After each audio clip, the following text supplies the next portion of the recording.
How are you? I hope you fine. तो पिछली video में हमने क्या किया था, फर्स्ट ऑर्डर किया था और उसका हाफ लाइफ और उससे रिलेटेड न्यूमेरिकल। एक फर्स्ट ऑर्डर से ही रिलेटेड, इसी से ही एक प्रेशर से रिलेटेड आ जाता है क्वेश्चन, तो उसको आप कैसे सोल्व करोगे। उसमें क्या होता है कि आपको एक्सपेरिमेंटल वैल्यू दे रखी होती है। एक्सपेरिमेंट जैसे मैं क्वेश्चंस की फॉर्म में बात करता हूं आपको कि आपको टाइम दे रखा है, ठीक है, टाइम, और यहाँ पे आपको पीए प्रेशर दे रखा है, पीए एटम, ठीक है, और पीबी एटम, ठीक है, और यहाँ पे पीसी दे रखे हैं। ये पीए पीसी क्या है? Partial pressure of A gas. जैसे सपोज करो यहाँ पे आपका ए और बी और प्लस सी, ये सारी गैसेस है, ये सारी आपकी क्या है, गैसेस है। और हर गैस का आपको पता ही है पार्शियल प्रेशर होता है, क्लियर है। तो यहां से आपको टाइम टी मतलब इनिशियल का मतलब जीरो, ठीक है। जब टाइम जीरो था तो आपके पास जो पार्शियल प्रेशर ऑफ गैस ए था वो कितना था, सपोज करो आई, हमने जनरल लेके चल रहे हैं पी आई, इनिशियल प्रेशर हो गया। तो अभी तक गैसेस का जो ये भी जीरो जीरो होगा एट टाइम टी जीरो। जब आप कुछ टाइम क्या कर दोगे, अब यहाँ पे टाइम की वैल्यू कुछ आ जाएगी, टाइम की वैल्यू कुछ भी हो सकती है एट टाइम टी।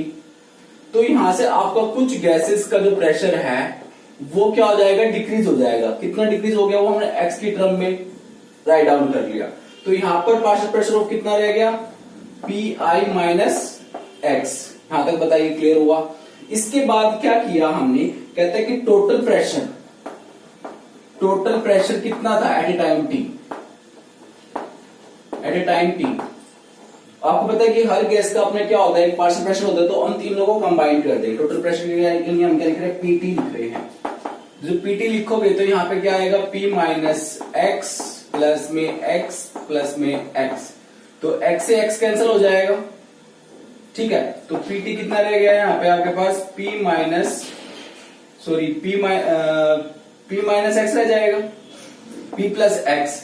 अगर यहां से आपको एक्स की वैल्यू निकालने को बोला जाए तो एक्स की वैल्यू क्या आएगी आपके पास, PT minus P I. Clear है, इतना तो समझ में आ गया होगा आपको। इसके बाद कहता है कि now the pressure of a reactant a at a time t will be. अब पी ए की बात करते हैं हम, ठीक है। तो पी ए कितना हो जाएगा मेरा, पी माइनस पी आई माइनस एक्स। अगर मुझे पार्शियल प्रेशर ऑफ ए निकालना है तो मैं क्या करूंगा, पीएम जो इनिशियल प्रेशर था उसमें से एक्स की वैल्यू घटाई, यानी ये पार्शियल प्रेशर निकालना है मैंने अभी, कितना है ये। तो मुझे पता है एक्स की वैल्यू कितनी है मेरे पास, पीटी माइनस पी आई है। तो पी ए की वैल्यू कितनी आ जाएगी आपके पास यहाँ पे, P I minus PT minus P आई, ये हो जाएगा, क्लियर। अब इसके बाद क्या हुआ, इसको आप सोल्व करें। पीटी कितना हो जाएगा, पी आई, ये जो माइनस माइनस क्या हो जाएगा, प्लस हो जाएगा। तो ये कितना बन जाएगा, 2pI माइनस पीटी। ये आपकी पीए की वैल्यू है। इतना आपको समझ में आ गया तो बाकी काम खत्म है। अब आपको पता है अगर फर्स्ट ऑर्डर इक्वेशन है तो फर्स्ट ऑर्डर का फॉर्मूला क्या होता है, K इक्वल टू में 2.303 डिवाइड बाय में टी लॉग, ठीक है। इनिशियल कंसंट्रेशन कितनी है इसकी, पी आई है, और आफ्टर टाइम टी कितना रह जाएगा, जो भी पी ए है आपका, भाई आफ्टर टाइम पी ए बन गया ना पार्शियल प्रेशर, तो इनिशियल पार्शियल प्रेशर हो गया, और आफ्टर टाइम टी कितना हो गया आपका पास, ये इतना बचेगा जो भी हवा आपने ये लिखना है।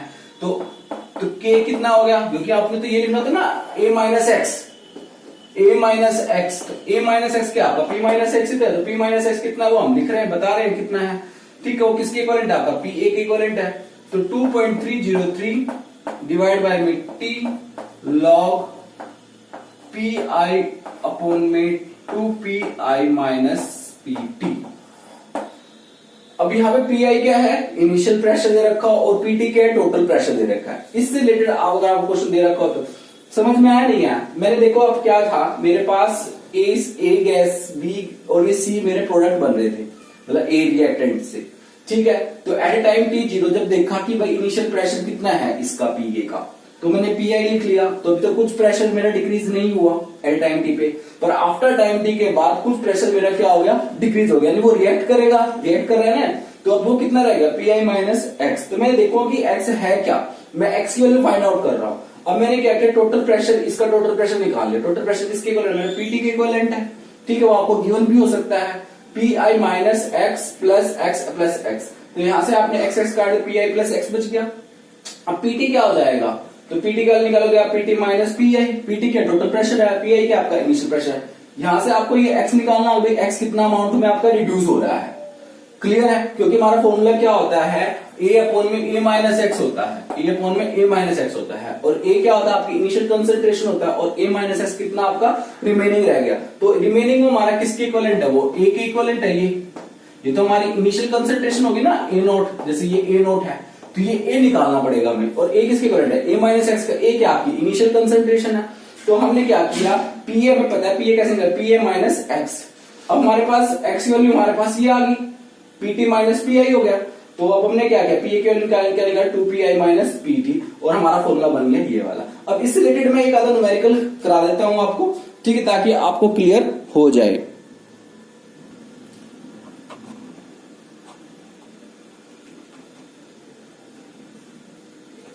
अब आपके पास ये क्वेश्चन था, ठीक है, क्या दे रखा था आपको, टाइम दे रखा था, टाइम टी जीरो यानी इनिशियल पे प्रेशर आपका इतना था, ठीक है, आफ्टर टाइम टी यानी जब 100 सेकंड हो गए, इस सेकंड में है, चलो ठीक है, तो अब प्रेशर कितना हो गया, इतना हो गया 0.512, यानी अब हमारा टोटल प्रेशर इतना हो गया।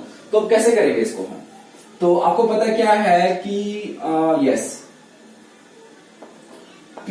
जैसे N25 है ना, N2O5, ठीक है, इस टाइम क्या है ये आपका N2O4 और ये O2, इस तरह से है। तो इनिशियल प्रेशर कितना था आपका 0.5 था एट टाइम t 0, ठीक है, तो ये एक तो बना ही नहीं है, ये तो अभी 0 है।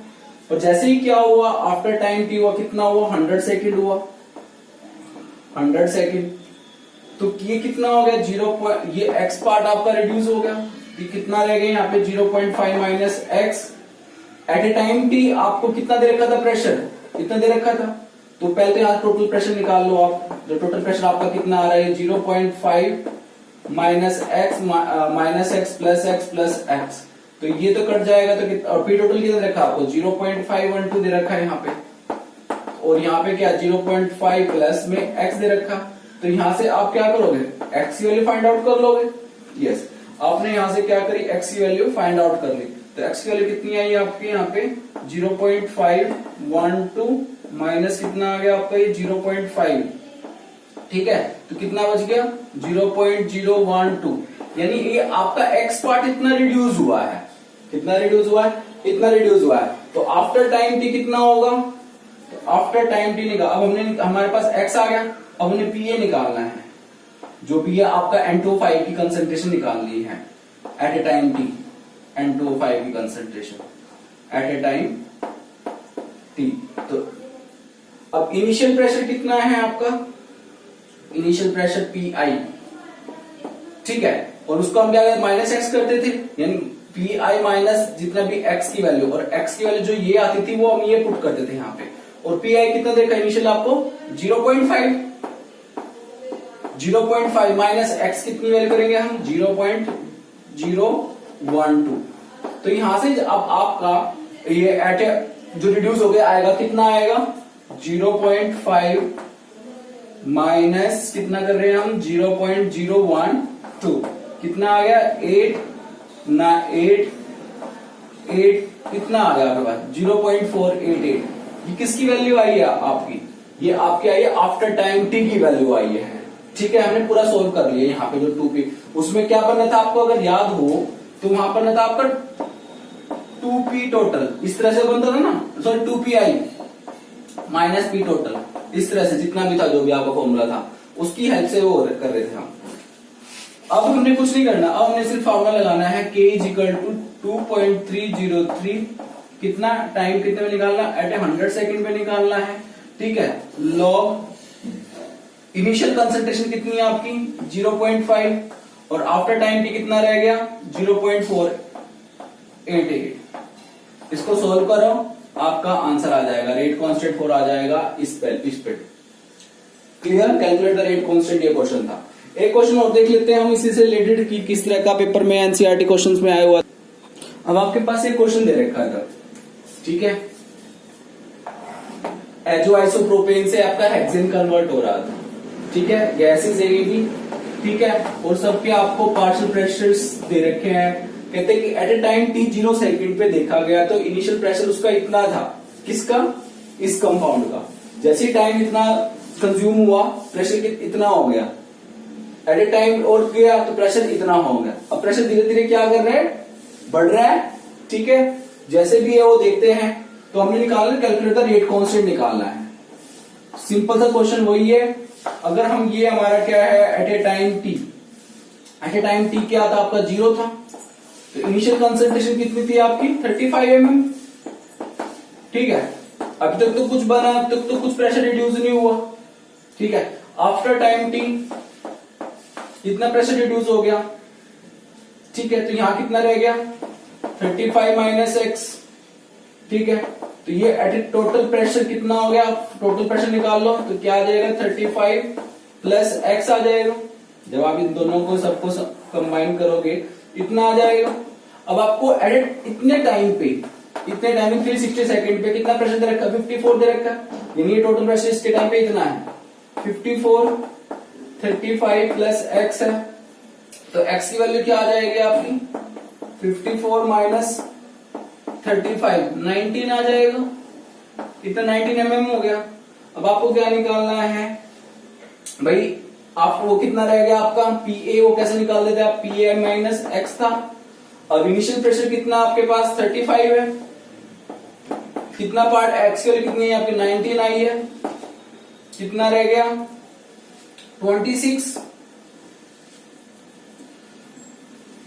16। पी की वैल्यू कितनी आ गई आपके पास? 16 आ गई। अब इसके बाद आपके पास क्या आ गया? पी आई इनिशियल प्रेशर है ही है, फॉर्मूला लगा दो, 2.303 डिवाइड बाय में T log P I upon में पी आई माइनस एक्स, ठीक है। यही तो होता है ना, ए अपॉन में ए माइनस एक्स। तो 2.303 डिवाइड बाय में टी लॉग पी आई आपका कितना, जितनी वैल्यू आई है वो पुट करो आप पहले यहां से, आपने जो निकाला है यहां से।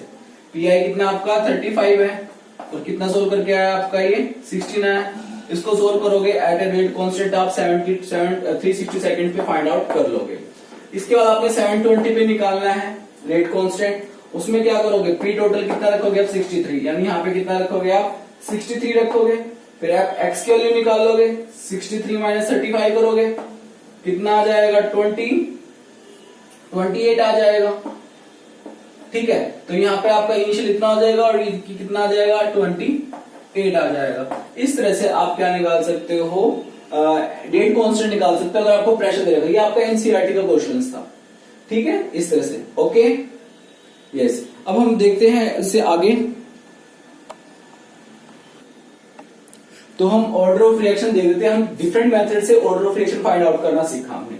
तो मैंने आपको जनरली स्टार्टिंग में बताया था कि ऑर्डर ऑफ रिएक्शन कैसे निकाल सकते थे। एक तो था हमारा इनिशियल मेथड से, वो एक्सपेरिमेंटल मेथड था। अगर नहीं देखे तो आप वीडियो को दोबारा जाके देख लेना। इनिशियल मेथड में आपको क्या देखा था? 1 2 3 4 इस तरह से एक्सपेरिमेंटल वैल्यू दे रखी थी आपको, और यहाँ पे उनके रेट दे रखी थी इस तरह से।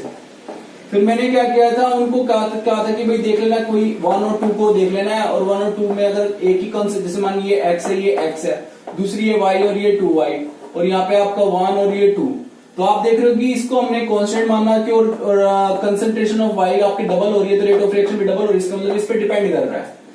अगर फिर हमने क्या देखा कि भाई यहाँ पे y दे रखा है और ये भी x दे रखा है, तो हमने देखा कि जब इस पे कांस्टेंट है तो इस पे कोई डिपेंड ही नहीं कर रहा, इस पे तो डिपेंड ही नहीं कर रहा। तो इस तरह से हमने ऑर्डर ऑफ रिएक्शन निकाली थी। बता देता हूं, सपोज करो आपकी वैल्यू थी x और y, x 2y, x और y, और यहाँ पे सपोज दे रखा है, ये दे रखा है, 1 दे रखा है, ठीक है, ये 1 दे रखा है। तो मैंने क्या देखा कि भाई जब मैंने फर्स्ट और सेकंड इक्वेशन को देखा, मैंने फर्स्ट और सेकंड इक्वेशन में x और x पे क्या कांस्टेंट है, वाई की कंसंट्रेशन क्या हो रही है, डबल हो रही है। मैं देख रहा हूँ कि रेट भी क्या हो रहा है, डबल हो रहा है। इसका मतलब है ये इसकी जो रेट है वो वाई पे तो क्या कर रही है, डिपेंड कर रही है, ठीक है। पर जब मैंने एक्स को देखा कि ये देखा कि भाई ये तो वाई की तो आ गई मेरे पास कंसंट्रेशन, एक्स की देख रहा हूं, तो अब वाई तो कांस्टेंट है और एक्स पे भी क्या कर रहा है, एक्स भी कांस्टेंट रखा हुआ है, तो रेट क्या आ रही है, बिल्कुल सेम आ रहा है। इसका मतलब एक्स पे क्या कर रही है, इंडिपेंडेंट है, क्योंकि वाई पे तो डिपेंड कर रही है बट एक्स पे इंडिपेंडेंट है। तो यानी यहाँ पर जो एक्स की वैल्यू है वो कितनी है, 0 है। अगर यहाँ पे एक्स मतलब सपोज करो 2x भी कर दिया आपने, अगर आप यहाँ 2x भी कर देते ना, यानी x को आपने डबल कर दिया, जब भी आपने देखा कि रेट तो पहले के टाइम कितनी कितनी है, इसका मतलब है उस पर डिपेंड नहीं कर रही है, तो यहां से आप ऑर्डर ऑफ रिएक्शन निकाल सकते हो, 1 ऑर्डर ऑफ रिएक्शन है। इस तरह से इनिशियल रेट मेथड होता है ये, ठीक है। तो दूसरा हमने आपको बताया कौन सा था, integrated rate method. Integrated rate method, integrated rate method में क्या था कि आपको जीरो ऑर्डर, फर्स्ट ऑर्डर, इस तरह से हमने आपको फाइंड आउट करके दिखाया कि जो जीरो ऑर्डर है, ठीक है, फॉर्मूला याद हो जाएंगे, इस तरह से आप बार बार रिपीट कीजिए, k is equal to 1 by में t और a नॉट माइनस में a। ये आपका जीरो ऑर्डर का हाफ लाइफ कैसे निकाला था आपने, t हाफ का फॉर्मूला क्या था, a नॉट बाय में 2k। फिर हमने फर्स्ट ऑर्डर का फॉर्मूला निकाला था, क्या था, k is equal to 2.303 divide by 2.303 divide by में t लॉग इनिशियल कंसंट्रेशन और आफ्टर टाइम t कंसंट्रेशन, ठीक है। फिर हमने इसी का हाफ लाइफ भी निकाला था, 0.693 डिवाइड बाय में k। फिर हमने nth ऑर्डर के लिए हमने फाइंड आउट करा था 1 अपॉन में t n माइनस 1, ठीक है, n माइनस 1, और यहां पे क्या था 1 अपॉन में a की पावर n माइनस 1, ठीक है, माइनस 1 अपॉन में a नॉट की पावर n माइनस 1। ये आपका nth ऑर्डर ऑफ को फाइंड आउट करने का था। तो ये हमारा इंटीग्रेटेड रेट मेथड से हमने इनका फाइंड आउट किया, ठीक है। रेट कांस्टेंट भी निकाल सकते हैं और ऑर्डर ऑफ रिएक्शंस भी, क्लियर है। इसके बाद हमने किया है थर्ड मेथड हमारा है ग्राफिकल मेथड। ग्राफिकल मेथड में क्या था कि आपने क्या किया, इनकी कंसंट्रेशन वर्सेस इनके ग्राफ प्लॉट कर करके देखी, ठीक है। आपने एक्सपेरिमेंट किया, आपने क्या किया, एक्सपेरिमेंट किया। सपोज करो आपको इस तरह से वैल्यू दे रखी है 1 2 3 4, आपने ये a b और यहाँ पे ये c और उनका रेट इस तरह से फाइंड आउट किया, ठीक है। इस पे तो कोई है नहीं, यहाँ पे a की कंसंट्रेशन, b की कंसंट्रेशन आपको डिफरेंट दे रखी है, ठीक है, और उनके रेट आपके डिफरेंट फाइंड आउट कर रहे हैं। फिर आपने क्या किया, इनकी कंसंट्रेशन वर्सेस, यहाँ पे कंसंट्रेशन वर्सेस टाइम के बीच में आपने ग्राफ प्लॉट किया। अगर आपने देखा कि कंसंट्रेशन पे जो क्या आ रही है, टाइम बढ़ रहा है पर कंसंट्रेशन सेम चल रही है, इसका मतलब है जो ये इस तरह का ग्राफ आएगा तो ये होगा आपका जीरो ऑर्डर ऑफ रिएक्शन का। किसका होगा ये, जीरो ऑर्डर ऑफ रिएक्शन का। फिर हमने क्या किया, कंसंट्रेशन वर्सेस टाइम में लिया, कंसंट्रेशन वर्सेस टाइम, तो हमने देखा कि एक स्ट्रेट लाइन आ रही है ऐसे, तो इसका मतलब है ये आपका फर्स्ट ऑर्डर रिएक्शन है। कैसा है, फर्स्ट ऑर्डर रिएक्शन का है। अगर आप कंसंट्रेशन की पावर ट्वाइस कर दो तो ये आपका सेकंड ऑर्डर हो जाएगा। अगर आप कंसंट्रेशन की पावर 3 कर दो तो ये आपका क्या हो जाएगा, थर्ड ऑर्डर हो जाएगा। तो इस तरह से हमने ग्राफिकल मेथड से एक्सपेरिमेंट किए और उनका ग्राफ हमने ड्रॉ करके देखा। अगर ग्राफ स्ट्रेट लाइन आ रही है तो फर्स्ट ऑर्डर, सेकंड और थर्ड ऑर्डर, इस तरह से हमने फाइंड आउट किया, ठीक है। अगर हाफ लाइफ की बात आती है तो हाफ लाइफ में हम कैसे करेंगे, उनके ग्राफिकल स्टडी से पता चला। अब हमने क्या किया, हाफ लाइफ, अभी मैंने आपको जो first order, second order, zero order, अब यदि हम क्या करें, जीरो ऑर्डर का हाफ लाइफ ग्राफ देखें वो कैसा आएगा। आपको फॉर्मूला पता होगा, t half is equal to क्या होता है, ए नॉट बाय में 2k होता है, ए नॉट बाय में 2k, यानी टी हाफ जो होता है वो इनिशियल कंसंट्रेशन पे क्या करता है, इसका डिपेंड करता है। तो डिपेंड करेगा तो ग्राफ किस तरह से आएगा, T half versus A not. आपको एक स्ट्रेट लाइन मिलेगा, तो स्ट्रेट लाइन मिलेगा तो इसका मतलब ये कि आपका हाफ लाइफ का जीरो ऑर्डर का हाफ लाइफ का ग्राफ है। अगर आप फर्स्ट ऑर्डर का देखते हो तो टी हाफ की वैल्यू क्या आती है 0.693 डिवाइड बाय में के, यानी जब उसका ग्राफ देखा गया टी हाफ वर्सेस किसकी यहाँ पे क्या देखी गई, कंसंट्रेशन देखी गई, इनिशियल कंसंट्रेशन, तो उन्होंने क्या देखा कि स्ट्रेट लाइन ना आने की बजाय एक ऐसे स्ट्रेट लाइन आ गई। तो इसका मतलब है कि वो अब इस पे डिपेंड नहीं कर रहा, देख रहे नहीं डिपेंड कर रहा, इसका मतलब ये फर्स्ट ऑर्डर का आपका हाफ लाइफ है। ठीक है, फिर जब हमने क्या किया, सेकंड ऑर्डर का निकाला, सेकंड ऑर्डर में क्या हुआ, यहाँ पे टी हाफ लिया और यहाँ पे आपने 1/a लिया जो आपकी इनिशियल कंसंट्रेशन है। ठीक है, तो यहाँ पे आपने जब ग्राफ प्लॉट किया तो उसका ग्राफ एक स्ट्रेट लाइन आया, यानी इस पर डिपेंड करता है, उस पर क्या करता है, ये डिपेंड करता है। अगर आपने क्या करते इसको सेकंड ऑर्डर ये तो हो गया zero order, first order, second order, अगर थर्ड ऑर्डर का करोगे तो थर्ड ऑर्डर में यहाँ पे क्या आ जाएगा, उसकी पावर 2 बन जाएगा। ठीक है, बस यही है, ये आपका किसका बन जाएगा, अगर ये है तो आपका ये सेकंड ऑर्डर का है, अगर एक पावर कम कर दिए जाए 2 आ जाए तो ये आपका थर्ड ऑर्डर का हाफ लाइफ पीरियड हो गया। तो इतना आपको आई थिंक समझ में आ गया होगा। ये हमने तीसरा मेथड किया है ग्राफिकल मेथड से कि अपना ऑर्डर ऑफ रिएक्शन को कैसे फाइंड आउट करते हैं। नेक्स्ट मेरा है Ostwald method, Ostwald isolation method, Ostwald isolation method, नाम से पता चल रहा है आइसोलेट करके।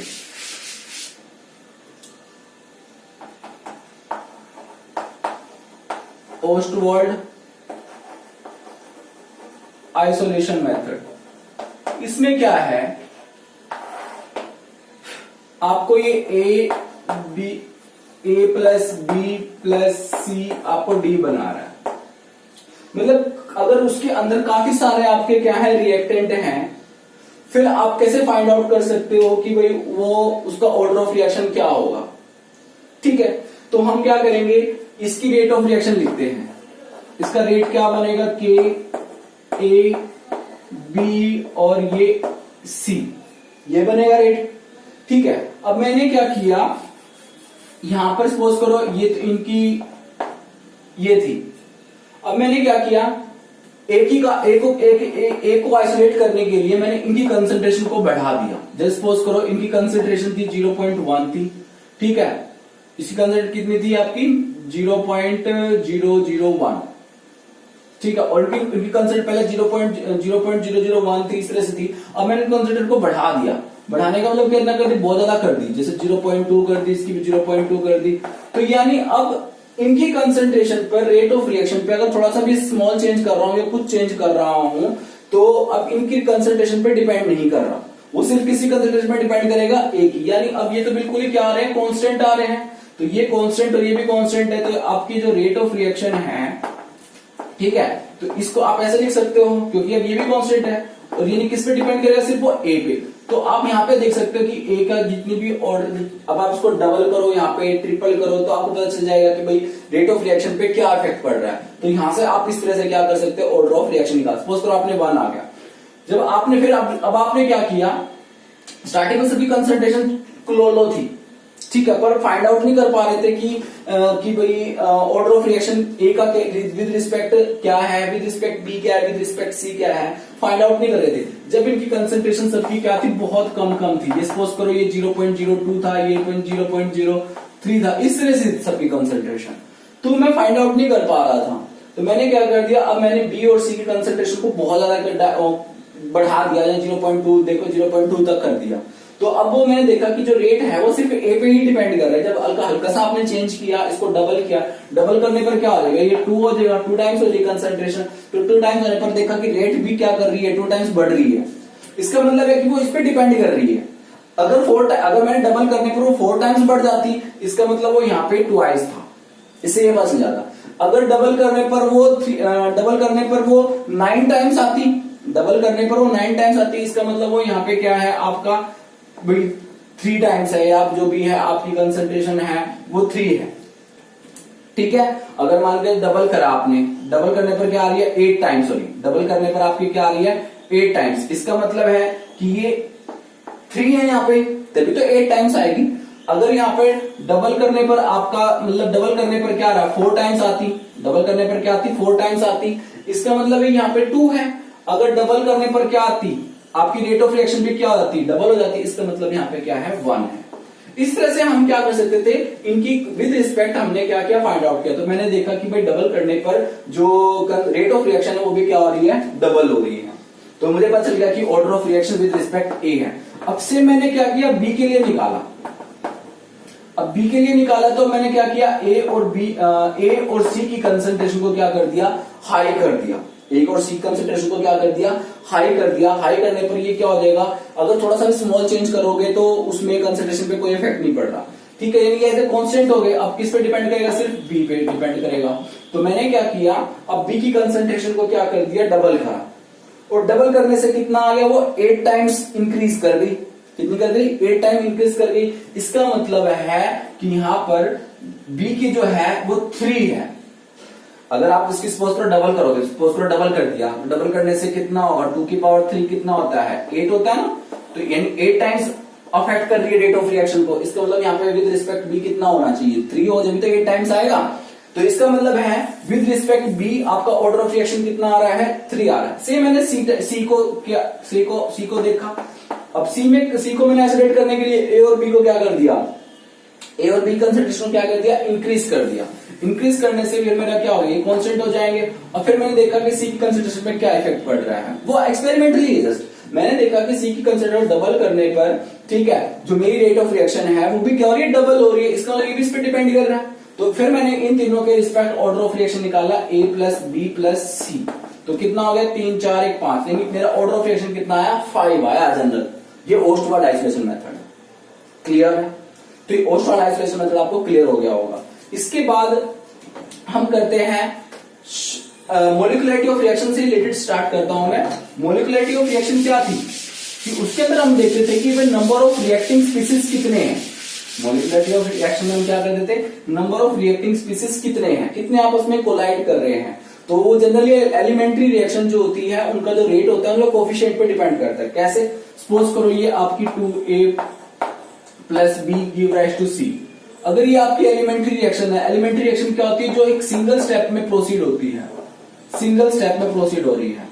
तो हमने क्या देखा, हमने इसका मोलिकुलरिटी फाइंड आउट करना चाहा। तो मोलिकुलरिटी फाइंड आउट करने के लिए आपका जो रेट निकालते हो वो इनके कोफिशिएंट पे डिपेंड कर जाता है जनरली इस तरह से। और इनका जो सम होगा वो आपका क्या आ जाता है, कितना आ गया, 3। तो 3 क्या बताता है कि ये आपकी ट्राइमोलिकुलर रिएक्शन है, ट्राइमोलिकुलर रिएक्शन है। बट कुछ ऐसी रिएक्शन भी थी, जैसे हमने क्या किया, इथाइल एसीटेट एस्टर CH3COO(C2H5), इसकी हाइड्रोलिसिस करी। हाइड्रोलिसिस करने पर आपको पता है ये क्या बनता है, एसिड प्लस अल्कोहल बना, ये बना। और जब हमने इसकी रेट निकाल ली, एलिमेंट्री रिएक्शन देख के हमने रेट निकालने सोची, रेट कितना आएगा, रेट किस पे डिपेंड कर रहा है, दोनों पे डिपेंड कर रहा है इसकी एलिमेंट्री रिएक्शन के अकॉर्डिंग, H2O। तो इसके अकॉर्डिंग, एलिमेंट्री रिएक्शन के अकॉर्डिंग इसकी मोलिकुलरिटी कितनी आनी चाहिए, 2 आनी चाहिए। फिर हमने इसका एक्सपेरिमेंटली स्टडी करी, एक्सपेरिमेंटल स्टडी करा और एक्सपेरिमेंटल स्टडी से इसका order of reaction find out किया और ये देखा कि इसकी रेट ऑफ रिएक्शन कितने किस पे डिपेंड कर रही है। तो हमने क्या देखा, rate equal to K only CH3COO(C2H5) पे डिपेंड कर रही थी। तो इसके अकॉर्डिंग ऑर्डर ऑफ रिएक्शन कितना आया, 1 आया। ऐसा क्यों, ऐसा इसलिए हुआ बेटा जी, जब आप एस्टर की क्या करते हो, हाइड्रोलिसिस करते हो, तो वाटर जो लेते हो बहुत ही ज्यादा एक्सेस में लेना पड़ता है, बहुत ही ज्यादा क्या लेना पड़ता है, एक्सेस में लेना पड़ता है। सपोज करो कैसे, यहां पर एसिटिक एसिड ये जो एस्टर है, ये आपका CH3COO(C2H5) है, इसके आपके पास कितने मोल है, सपोज करो 1 मोल है, और आपने वाटर कितने लिए, 1000 मोल लिए, ठीक है। और तब जाके वो क्या बना रहा है, एसिटिक एसिड प्लस अल्कोहल बना रहा है।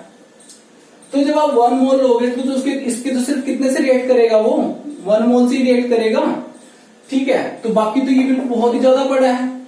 अगर आप इसमें थोड़ा सा रेट और इसकी थोड़ी सी कंसंट्रेशन बढ़ा भी दो, ठीक है, तो कुछ इफेक्ट थोड़ी पड़ेगा वाटर पे।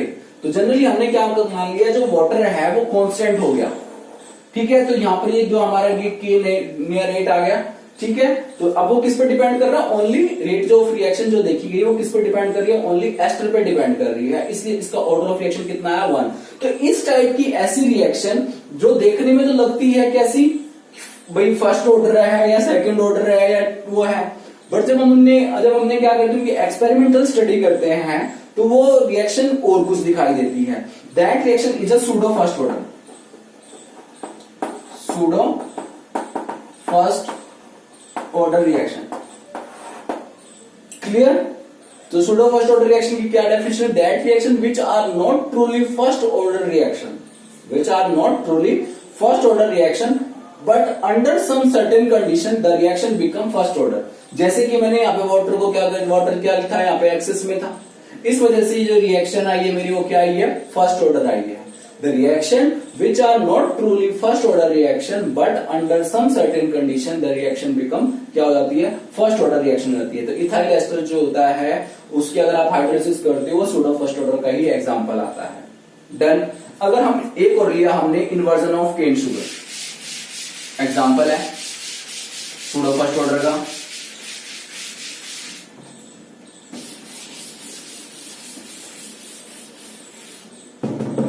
सूडो फर्स्ट ऑर्डर का example inversion of cane sugar. Inversion of cane sugar क्या होता है, C12H22O11। जब आपने इसकी हाइड्रोलिसिस करी तो इन्होंने बनाया ग्लूकोज और फ्रक्टोज, C6H12O6 प्लस में C6H12O6। और इसको इन्वर्जन ऑफ केन शुगर क्यों कहते हैं कि जो आपका यहाँ पे आपने ग्लूकोज लिया, ये जो सुक्रोज लिया था ये आपका लिवो रोटेटरी था, और ये देखा आपका क्या बना, ये बना आपका लिवो बना, बट जो फ्रक्टोज था वो ज्यादा से ज्यादा अमाउंट में डेक्स्ट्रो में चला गया। फ्रक्टोज किस में चला गया, ज्यादा से ज्यादा डेक्स्ट्रो में चला गया। तो मतलब ओवरऑल तो मैंने सपोज करो आपके पास यहाँ पे कितना था, मतलब जैसे 30 थी रोटेशन उसकी, ठीक है। तो यहाँ पे अगर दोनों अगर सेम इक्वल अमाउंट में आते तो कैंसल आउट हो जाता है, या फिर जो मैग्नीट्यूड था ओवरऑल वो डेक्स्ट्रो का ज्यादा था देन लिवो से, इन दोनों में। बस सिंपल सा आप ये ध्यान रखो। तो इस वजह से क्या हो गया, इन्वर्जन हो गया। इन्वर्जन यानी यहाँ आपका मॉलिक्यूल था लिवो रोटेटरी, बट जब आपने ओवरऑल इनका वो मिक्सचर निकाला, ठीक है, वो क्या है आपका डेक्स्ट्रो रोटेटरी। तो इसको बोलते हैं इन्वर्जन, यानी लिवो से डेक्स्ट्रो। ये लिवो डेक्स्ट्रो क्या होता है, मेनली जो ऑप्टिकली एक्टिव कंपाउंड होता है वो प्लेन पोलराइज्ड लाइट को डिफरेंट डायरेक्शन में रोटेट करता है, either anti clockwise either clockwise, ठीक है। अगर क्लॉकवाइज रोटेट कर रहा है तो डेक्स्ट्रो, अगर एंटी क्लॉकवाइज रोटेट कर रहा है तो लिवो रोटेटरी। ये होता है डेक्स्ट्रो और लिवो रोटेटरी। इसके बाद अगर हम बात करें कि ये कैसे वो है, अगर आप इसकी एलिमेंट्री रिएक्शन है सिंगल स्टेप में हो रही तो आप मोलिकुलरिटी कितने बताओगे, 1 और 1 2 बताओगे। बट जब इसकी क्या करेंगे, एक्सपेरिमेंटल स्टडी करी गई तो इसका जो रेट देखा गया, वो रेट जो देखा गया वो किसके इक्विवेलेंट है, C12H22O11 और H2O, ठीक है। और जो H2O था सॉल्वेंट था वो भी किस में था, एज एक्सेस में था, तो वो इस पे डिपेंड नहीं करेगा क्योंकि बहुत ज्यादा है, एज ए कांस्टेंट हो गया। जब आपने थोड़ा सा भी इसको इंक्रीज किया तो कुछ इफेक्ट नहीं पड़ रहा था। तो इसका मतलब है कि जो रेट ऑफ रिएक्शन है वो ओनली किस पे डिपेंड करेगी, आपकी C12H22O11 पे। देखने में तो क्या लग रही थी, सेकंड, बट आंसर कितना आया, first. That reaction is an example of a pseudo first order reaction, pseudo first order reaction. तो सूडो फर्स्ट ऑर्डर रिएक्शन आपको समझ में आ गया होगा, that reaction which are not truly first order reaction but under some certain condition the reaction become first order reaction. तो ये हमारा क्या था, सूडो फर्स्ट ऑर्डर का एग्जांपल था। Okay student, this is all about the pseudo first order reaction और general molecularity of reactions हमने पढ़ा। मतलब आज हमने डिफरेंट मेथड जो होते हैं ऑर्डर ऑफ रिएक्शन को वो भी थोड़े से स्टडी करे थे, ठीक है, और प्रेशर के मेथड जो भी स्टडी किए थे। तो ये इसके बाद हम नेक्स्ट टॉपिक करेंगे आगे, ठीक है, कि आगे टॉपिक क्या है। इसके लिए जितना आपको समझ में आए रिलेटेड आप न्यूमेरिकल करिए, क्योंकि आपके first second third chapter 4 chapter जो है उनपे न्यूमेरिकल ही आते हैं, ठीक है। तो आप न्यूमेरिकल की बहुत सी प्रैक्टिस करिए। नहीं समझ में आते हैं तो आप मुझे कमेंट बॉक्स में बताइए, ठीक है। Okay bye, thank you. Video को लाइक और सब्सक्राइब जरूर करें।